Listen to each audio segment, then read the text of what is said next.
medali emas dapat kecil. Freeport kita puluhan ton diambil emasnya. Emas kecil kita girang dapat, emas yang gede satu gunung diambil, kita diam. Dan waktu dia ikut musabaqah, dia pakai baju batik khas Indonesia, saudara. Dia ingin tunjukkan ke dunia, saya ini anak Indonesia. Siapa bilang anak Indonesia tidak bisa hafal Quran? Saya ini anak Indonesia. Siapa bilang anak Indonesia tidak mampu menguasai Al-Quran 30 juz? Saudara, 7 tahun. Anda tahu setelah musabaqah tersebut, saudara, seluruh ratusan peserta musabaqah rame-rame nyiumi Musa, saudara. Mereka kagum sampai Presiden Mesir memberikan hadiah penghargaan. Lalu dari Indonesia,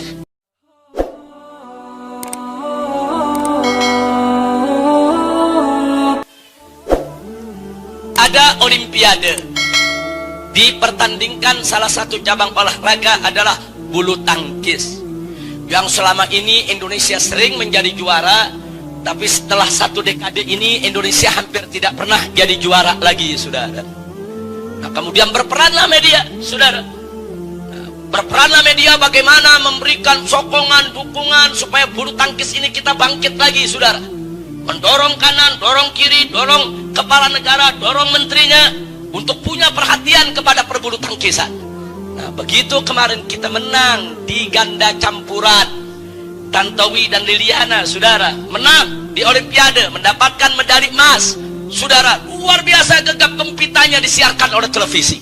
Semua televisi pertandingannya disiarkan langsung, saudara. Itu berhari-hari, saudara, tidak berhenti pemberitaannya. Bak pahlawan, oh inilah pahlawan mengharumkan bangsa, mengharumkan negara, mengharumkan negeri. Luar biasa, berjuta pujian di televisi, tiap hari, tiap menit di semua televisi, saudara. Nah, akhirnya apa? Sponsor berlomba, karena ini berita besar, supaya mereka juga masuk televisi, saudara. Mereka berlomba untuk ikut diumumkan di televisi. Apa yang terjadi? Pemerintah memberikan hadiah kepada setiap pemain tersebut 5 miliar. Saudara, nggak sampai di situ, ada perusahaan penerbangan masuk TV juga, saudara. Saya berikan kepada 2 orang tadi untuk saudara punya hak, saudara, naik pesawat terbang mereka kemana saja seumur hidup gratis, saudara. Luar biasa. Nggak sampai di situ, saudara. Nggak mau kalah lagi, saudara.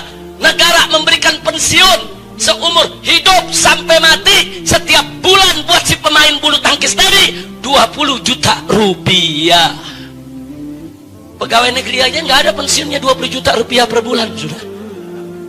Loh, pegawai negeri itu kan pahlawan juga semua, yang membangun negara, saudara. Hanya karena sebuah bulu tangkis saja medali emas dapat kecil. Freeport kita puluhan ton diambil emasnya. Emas kecil kita girang dapat, emas yang gede satu gunung diambil, kita diam. Inna lillahi wa inna ilaihi rajiun. Ini ada penyakit apa di negeri kita, saudara? Itu Freeport di Papua, itu gunung emas, saudara.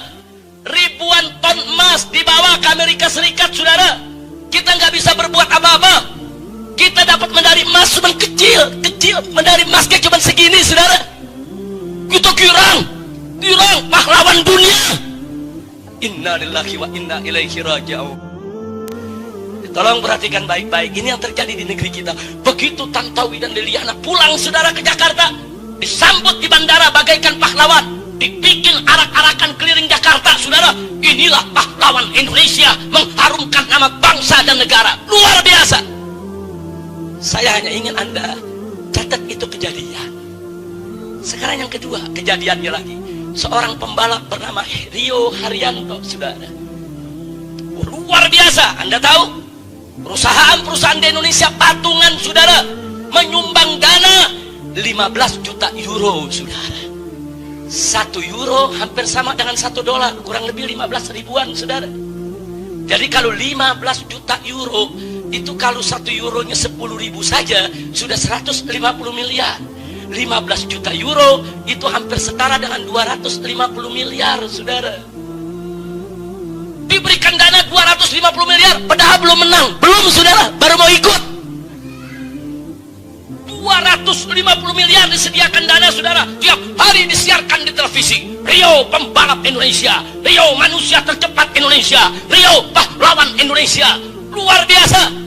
Dan beberapa kali kemarin pertandingan internasional, jangankan menang, 10 besar aja enggak, sudah. Tapi ratusan miliar sudah diberikan. Dan saya bisa bayangkan, andai kata besok Rio menang, saudara, dia bisa mendapatkan lebih dahsyat daripada didapatkan oleh pebulu tangkis tadi, saudara. Ini fakta, bukan fitnah, saudara. Kira-kira jelas? Jelas? Nah, sekarang saya mau cerita fakta ketiga, saudara. Ada seorang anak Indonesia asli, pribumi, umurnya 7 tahun, ngomongnya masih cadel, saudara, tapi sudah hafal Quran 30 juz. Dan kalau dia baca Quran 30 juz, saudara, cadelnya nggak ada, saudara. Tapi kalau ngomong nih cadel, saudara. Luar biasa. Negara nggak tahu menau, saudara. Bagaimana cara dia menghafalnya, bagaimana dididiknya.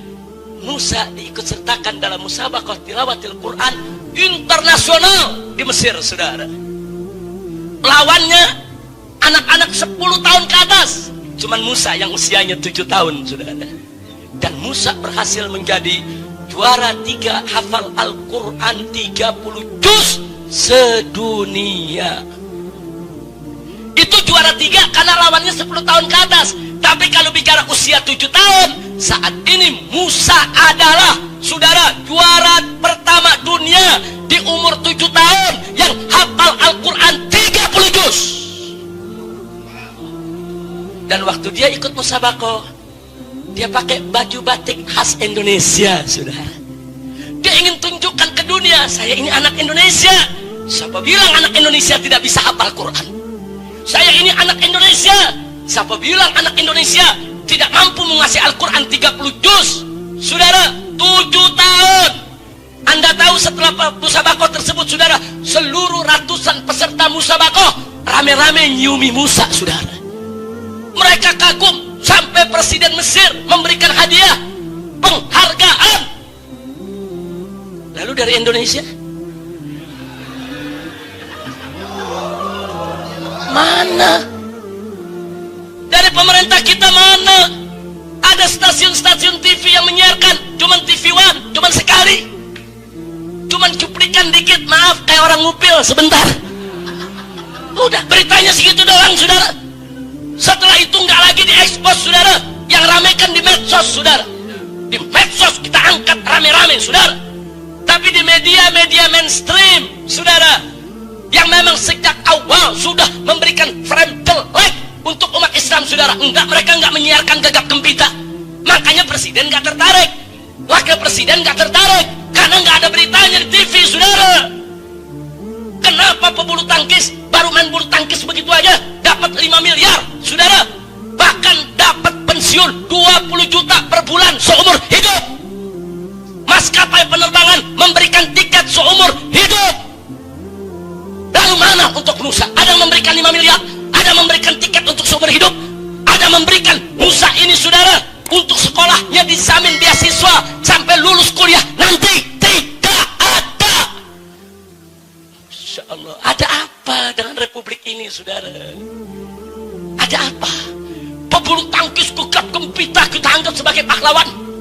Pembalap motor belum menang-menang udah dianggap pahlawan. Ini, saudara, Musa mengharumkan nama bangsa, betul, mengharumkan nama negara, betul. Saudara, saat ini seluruh dunia Islam terkagum-kagum. Ulama-ulama di seluruh dunia memuji-muji Indonesia, saudara. Yang dipuji negara kita, yang dipuji bangsa kita. Ada satu anak dari pulau kecil di Bangka sana, dari kampung, saudara, bisa hafal Quran 30 juz dengan lancar dalam usia 7 tahun.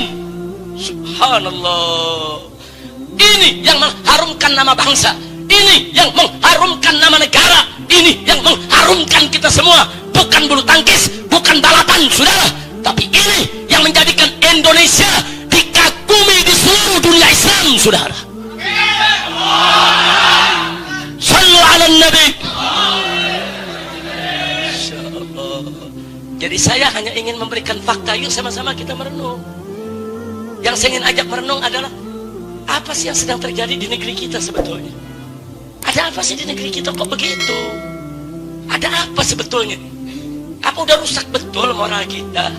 Apa iya kita sebagai bangsa Indonesia nggak bisa bedakan lagi mana sih yang mengharumkan bangsa, mana yang tidak? Baiklah, kalau memang pebulu tangkis dianggap mengharumkan bangsa, diberikan hadiah sedemikian besar, silakan. Kita nggak ngiri, saudara. Baiklah, kalau pebalap mobil, saudara, kalau memang mau dianggap mereka itu sebagai pahlawan, kemudian mau diberikan hadiah besar, silakan. Ya tapi gunakan akal sehat dong. Kalau mereka berhak mendapatkan hadiah begitu besar, Musa, anak 7 tahun, saudara, menjadi juara internasional, mengharumkan nama bangsa dan negara, mestinya harus lebih diberikan dana bantuan dan perhatian kepada yang bersangkutan. Betul? Takbir. Mestinya pemerintah mulai menengok, melirik. Kenapa bisa ada Musa? Oh, ada gurunya. Di mana gurunya? Oh, ada pesantrennya yang mendidik Musa bisa hafal Al-Quran 30 juz dalam usia 7 tahun. Kalau begitu, pemerintah mesti melek dong. Lihat itu pesantren-pesantren, lihat itu mahat-mahat, lihat itu lembaga-lembaga tahfiz Al-Quran. Dibantu dong, disokong dong, supaya besok lahir Musa-Musa yang lainnya dari Indonesia, saudara.